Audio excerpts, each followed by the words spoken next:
Hi everybody, today's focus is how I homeschool high school. So if you're a regular viewer of mine, you're probably more familiar with my cleaning and bacteria testing that I do for this channel. But I also do have videos about homeschooling, gardening, and building. So this video is going to be about homeschooling.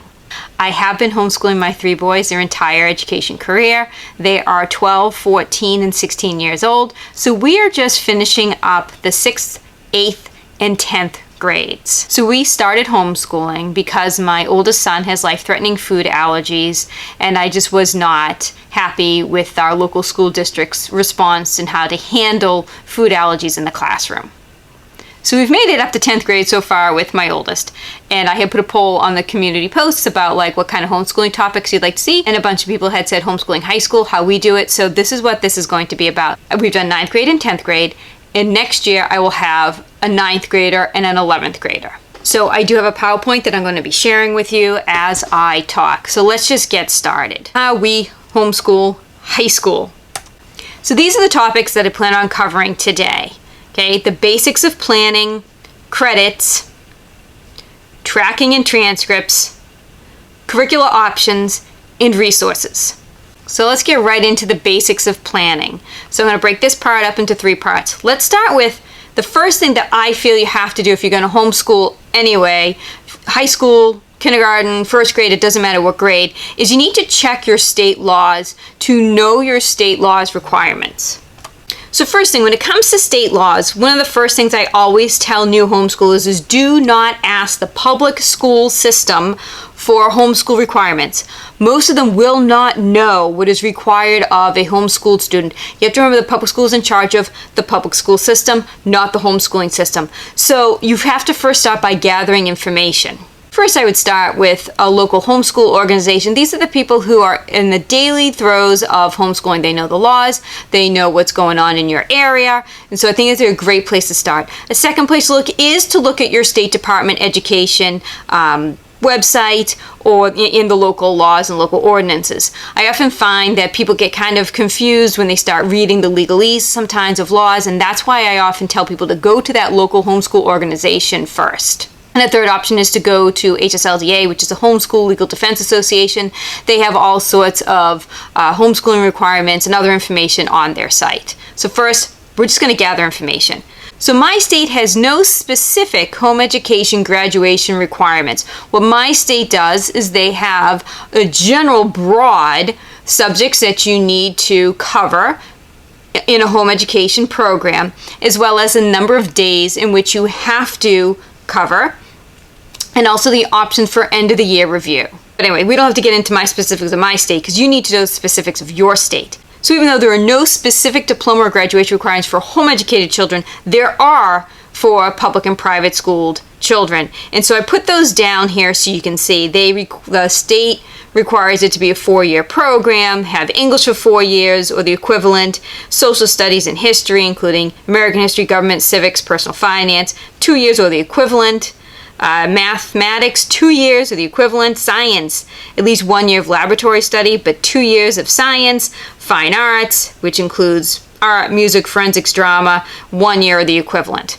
Okay, so these are very broad categories here. Now there are some states that will require specific subjects, hours, testing. There are different requirements for different states. So just make sure you check again to know what your state requires of you. The fourth thing I suggest people to do is to look at college entrance requirements if you have a child who is interested in going to college. So I personally have a child who says, nope, there's no way I want to go to college. He says to me in 8th grade and in 9th grade, nope, don't want to go to college. However, I wanted to create a college-ready transcript for him just in case he changed his mind and decided in the 10th, 11th, 12th grade or afterwards that he would like to attend some sort of university or college or community college setting. The second thing I do when I'm just kind of putting my basics of planning in is I look at the local school district's credits and plan. So what I did is I pulled up, this is 2 different schools in my area. This one here is my local district that if my son were to go to school, that is a school that he would be in. And this one over here is a neighboring town school. So I look at them and I say, these are the courses that my kids would take if they were going to go in the local school. So they have 4 credits in English, 3 credits in math, 3 credits of science, 3 social studies, and you can read on and on what they are and how the other school district changes things just a little bit. So that's what I start to gather. I have this all printed out when I'm starting to plan what we're going to do. The next thing I do is I sketch out a rough 4-year plan. So this is a rough 4-year plan for 2 of my boys. Okay, the one that is already in high school and the one that's going to be in high school next year. What I do is I try to put in a lot of classes in those first 2 years. I feel if I can really pad up their first 2 years, it will free them up a little bit for that 11th and 12th grade in case they want to do a more detailed internship or hold a job, or maybe they want to do early college. So I really make sure that their first 2 years are really full of like what I would consider a lot of requirements just to get done. So this is actually what we did for my son in 9th grade. I think it's a pretty standard plan. I did have him do a summer internship with a woman in another town. And then this year what he's doing, and then he's going to be doing a vocational summer internship this year also.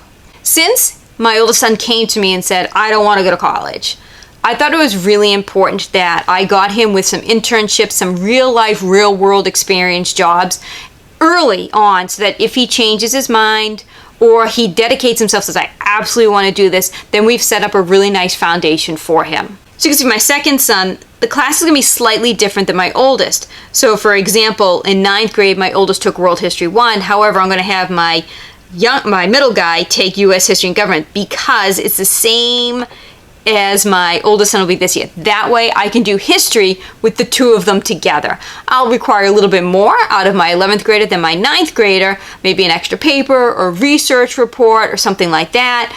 But this way I can teach one class at the same time for the 2 of them.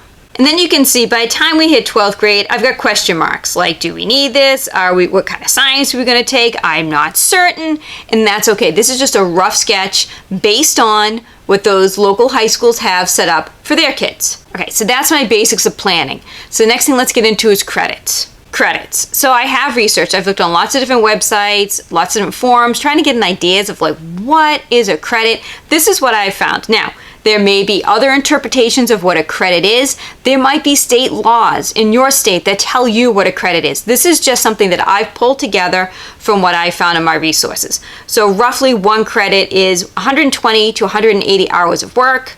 A half a credit would be 60 to 90 hours of work. A quarter credit, 30 to 40 hours of work. In 1 semester college class seems to be the equivalent of 1 year of high school. Example, if you have a child that takes, let's say, English composition as an early college class, and that's just 1 semester, so September through December, that would count as a whole high school credit for English composition as a high schooler. So this is what I use to base upon my credits.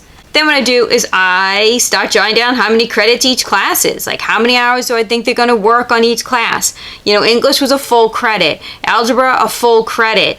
Fitness and health, we didn't do a full credit's worth of work there. That was a half a credit.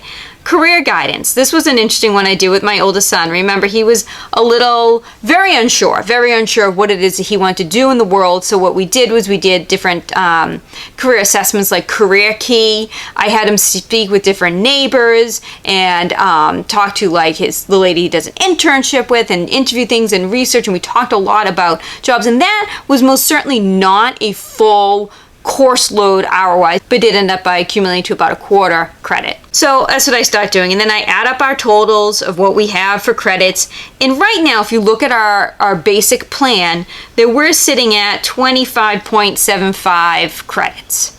Now, if you remember the high schools, one I think required 23 and the other one was 21.25. So this would put him above what our public school requirements are for credits for their minimum public school requirement credits. And I feel like this kind of sets them up okay enough, I think, for college-ready transcript. So that's credits. Next, let's get into tracking the schoolwork and transcripts. So tracking and transcripts. The summer before my son started 9th grade, I started researching how am I supposed to track everything that he's doing? How do I keep track of the grades? Making a transcript, how do you do that? And I found this website, homeschooltracker.com. So I do pay for this service to help input grades and create transcripts. So for me, now this homeschool tracker, I like it a lot. And if someone wants me to do a review on this, I can give you a better review on it. For me, it was too tedious to input every single grade from every single test or every single daily work he did and give a grade on the computer. So what I just did is I kept track of grades on paper. It was just easier for me to do. And then each quarter, I input the grade in the homeschool tracker. So I'm just inputting grades for each course 4 times a year for each quarter to help me create a transcript or a report card too for my son. So this software does help you create report cards and transcripts, and it does a lot more too, like attendance tracking and stuff like that. So here's an example of like what one of the transcript formats looks like. They have I think 3 separate types of transcript formats you can have. At the top it has the child's name, your address, your graduation date, and address, phone number. I just blacked it out so you guys didn't have all my personal info. And then it has the classes that they take, the grades for each semester, and then how many credits they each get. And then at the bottom of this particular format gives a credit summary of how many credits they've gotten in each course, dependent on the year and the semester. So how many total credits they have. So far he's got 12.25. And I just put down here, this is what it looks like when you add an assignment. So you choose a student. So for right now it's just my one son, but next year I'm going to have both boys. And then you type in the subject that you already have filled out in a separate form. I usually didn't put the activity in. Sometimes I did, sometimes I wouldn't. Sometimes I would write, quiz. But when I switched just doing quarterly grades, that's all I put in was quarterly grade. The date, the block, it didn't matter to us. I'm not using this as a scheduling system. But possible points and then the earned points. So out of 100 points, how many did they earn? If I averaged him out to have a 93 for a particular quarter, then I would write possible 100, earned 93. Okay? And then completed by a teacher. So that's basics on how I handle tracking transcript. And if there's anything that anyone wants me to go more detailed into, just put a note in the comments and I'll do the best I can to create another video for you. Now we have curricula options. Whoa! There are so many different options out there. Woo! So I created a Google Doc, which I'm going to share with you all in the description, okay, of various high school curricula that I have found. Okay, what I put together so far is not comprehensive. I just did anything that I thought of and that I knew of, I put in there. And I'm hoping as people watch this, they'll put things in the comments from, don't forget this one, don't forget that one, or we've used this one. Even if you haven't used it, but it's not on my list, put it in the comments section and I will add it to that Google Doc. Let me show you that Google Doc right now. So this is the Google Doc that I started, and I started it with just putting homeschool curricula. There's some secular stuff, there's some Christian stuff. I'm putting everything in there that I know. I'll try to divide it up better later, but for now, this is what I got. So I started with the all-in-one curricula that I know of. Usually you can purchase individual subjects from these all-in-ones, but I just put them all here so that they're there. Then I went through and I put some language arts that I know, some maths that I know, social studies I know, on and on. So I will continue to add to that Google Doc every time I think of a new one, or every time I think of something to put on there, or anytime someone comments. I think creating a document like that can be really helpful when you're just beginning out and trying to figure out what should I be doing, what curricular choices are there out there. Okay, so that were our curricula options. Next, resources. I found it a bit difficult to find help on planning out the high school years. I reached out to moms that I knew who had high schoolers or who had graduated students, and I usually just got the, half-calf, decaf answer of, we'll just get them into the early college program and they'll be fine. And those weren't the answers I was looking for. I was looking for the concrete, how do you do this? How do you get all these credits in? So I did attend an online How to Homeschool High School workshop that my local homeschool organization held, and it was helpful a bit, not 100%, but it did help a little bit. But I ended up by finding a lot of resources from the Well-Trained Mind Forum, the Hip Homeschool Moms community on Facebook. Love that group. Absolutely love that group. There's a bunch of different subgroups too of that one, and I really love it. Another one is It's Not That Hard to Homeschool. I usually go to the Facebook group more than the website, but they do have a lot of help. Like if you put something on that Facebook group and be like, help, I need help with this, you'll get so many people giving you responses and advice. I find it to be really, really great community. It's a hip homeschool community and that not so hard to homeschool community. They're really, really, really helpful.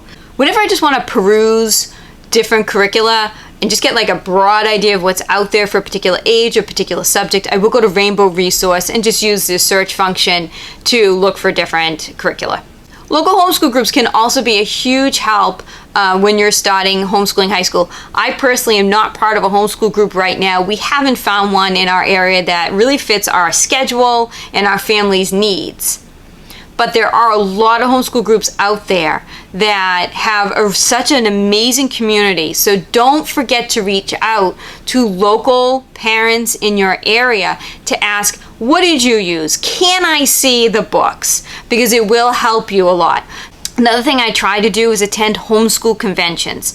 So my state has been holding only online conventions due to the pandemic, and they're okay. But I found for me, they were lacking in practical information. It was a lot of inspirational talks, a lot of you can do it, cheering you on. But I needed those like, how do you do this? Give me the credits. I need to know what grade should they be learning what? Are we on the right track? Things like that.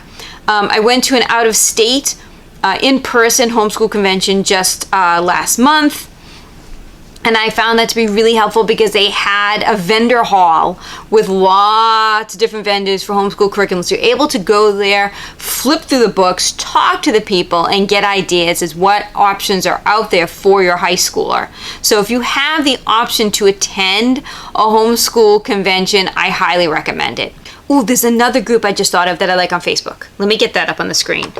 I like this one. It's SEA, Secular Eclectic Academic Homeschoolers. I like this Facebook group too a lot. This is another one that if you ask a question, there'll be so many parents who are willing to help you, give you information, and just help you along. I love this group. Okay, so I think I covered all 5 of those topics: the basics of planning, the credits, how you track and do a transcript, curricula options, and some resources.